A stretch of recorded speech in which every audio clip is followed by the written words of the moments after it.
Bonjour, je suis Boris Motilewski, expert en cybercriminalité pour le tribunal de Montpellier, cofondateur de plusieurs sociétés dans le domaine de la cybersécurité, et je vais vous parler du RGPD.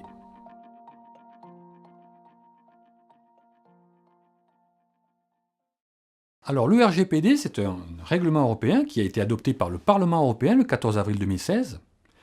L'acronyme RGPD signifiant Règlement général sur la protection des données, ce qui nous donne en anglais GDPR.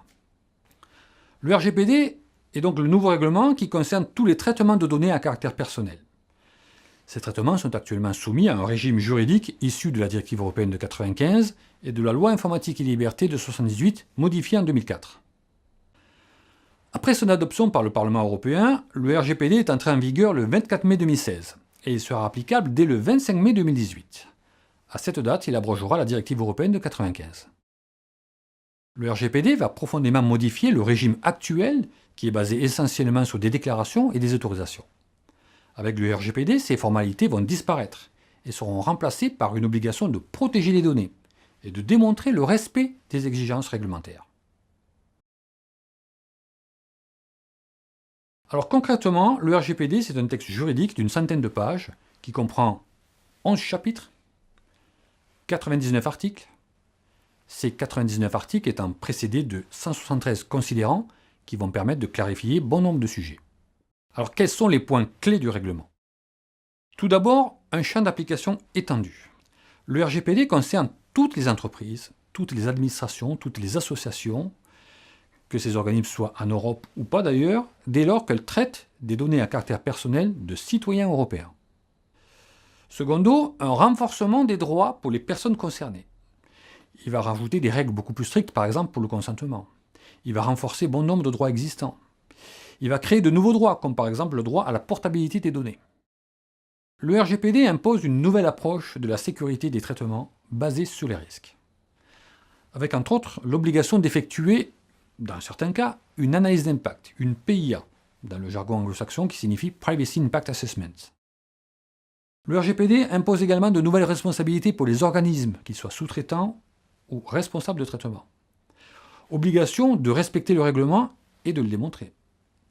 Nomination parfois obligatoire d'un DPO, d'un délégué à la protection des données. Tenue d'un registre des activités de traitement. Responsabilité des sous-traitants, ce qui n'était pas le cas avec la loi informatique et liberté. Obligation de sécuriser les données, privacy by design, privacy by default, chiffrement des données. Et puis, le RGPD, c'est également des risques bien plus importants pour les organismes qui ne respecteront pas les exigences réglementaires, avec à la clé des sanctions administratives, des sanctions pénales, des impacts d'image. Nous allons y revenir. Alors pourquoi faut-il se conformer au RGPD? Tout d'abord, c'est une attente des citoyens. Comme vous pouvez le voir, dans ce sondage Sofres de septembre 2017, 85% des personnes interrogées affirment être préoccupées par la protection des données personnelles. Ce chiffre est d'ailleurs en progression de 4% par rapport au sondage précédent de la Sofres. Rassurer les utilisateurs, les clients, les citoyens apparaît donc comme une nécessité pour tout organisme qui traite des données à caractère personnel. Ensuite, il y a des sanctions à la clé, des sanctions lourdes. Alors il y a toujours les sanctions pénales prévues à l'article 226 du Code pénal, mais qui est en pratique très peu utilisées. Il y a surtout une augmentation très sensible des sanctions administratives que peut prononcer la CNIL. 4% du CA mondial pour une entreprise, ou 20 millions d'euros, le montant le plus élevé pouvant être retenu par l'autorité de contrôle. Il y a également obligation de notifier les violations de données, et donc par conséquent de les rendre publiques, ce qui peut entraîner un impact d'image pour les entreprises qui ne protègent pas correctement les données. Mais la conformité RGPD, c'est également une opportunité unique pour faire de la cybersécurité un atout majeur de votre organisme. En généralisant par exemple le chiffrement des données, ou en appliquant de façon systématique le principe de Privacy by Design qui est demandé dans le règlement.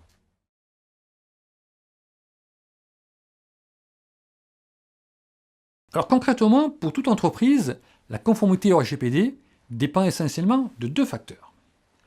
Premièrement, la maîtrise du sujet par l'équipe qui va piloter le projet de conformité. Il s'agit ici d'avoir les compétences et de disposer des bons outils pour assurer cette conformité. Et bien sûr, il y a plusieurs niveaux de maîtrise possibles, minimale, modérée ou forte. Deuxièmement, l'avancée du processus de conformité de l'entreprise. On parle ici de ressources allouées, de ressources humaines, de budget, de temps consacré à l'exécution du projet de conformité. Et là aussi, plusieurs niveaux possibles de progression et de ressources allouées. Alors si votre entreprise est au niveau minimal sur la maîtrise du sujet et au niveau minimal sur l'avancée du processus, alors vous êtes clairement dans le rouge et finalement très loin de la conformité avec le règlement. Si vous avez progressé un tout petit peu sur un des deux sujets, c'est guère mieux. Et en tout cas, il n'est pas raisonnable de dire à votre direction que vous êtes prêt ou presque prêt. Si vous avez très bien progressé, mais sur un seul des deux axes, la situation n'est pas très confortable non plus, car cela signifie par exemple que vous avez toutes les ressources et le temps nécessaires, mais que l'équipe qui pilote le projet n'a ni les compétences, ni les outils adéquats. Et puis, en bleu, eh bien, ça va beaucoup mieux, vous n'êtes pas très loin d'atteindre l'objectif. Et puis bien sûr, en vert, c'est parfait, vous êtes fin prêt pour annoncer à votre direction une parfaite conformité avec le nouveau règlement européen.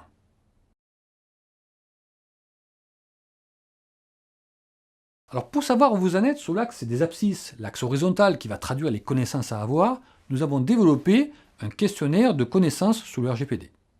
Faites-le passer à votre DPO ou à la personne en charge de la conformité RGPD dans votre organisme. Il est totalement gratuit et vous donnera une indication de niveau et donc de positionnement sur cet axe de compétences.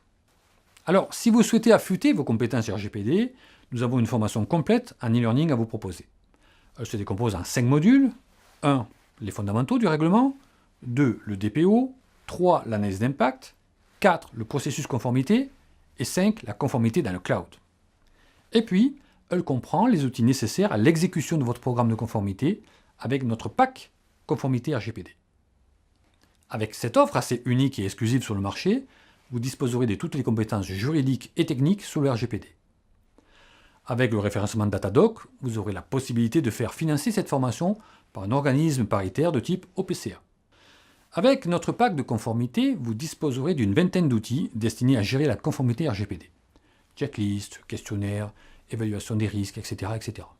Et puis vous le savez, le savoir et les outils ne sont pas suffisants en soi sans le savoir-faire. C'est la raison pour laquelle nous avons intégré dans cette formation de nombreux exemples pratiques, sous forme d'ateliers, d'études de cas ou de démonstrations. La plupart d'ailleurs sont réalisés avec les outils de notre kit de conformité, et toujours en vidéo pour un confort et une efficacité maximale d'apprentissage, équivalente à une formation en présentiel.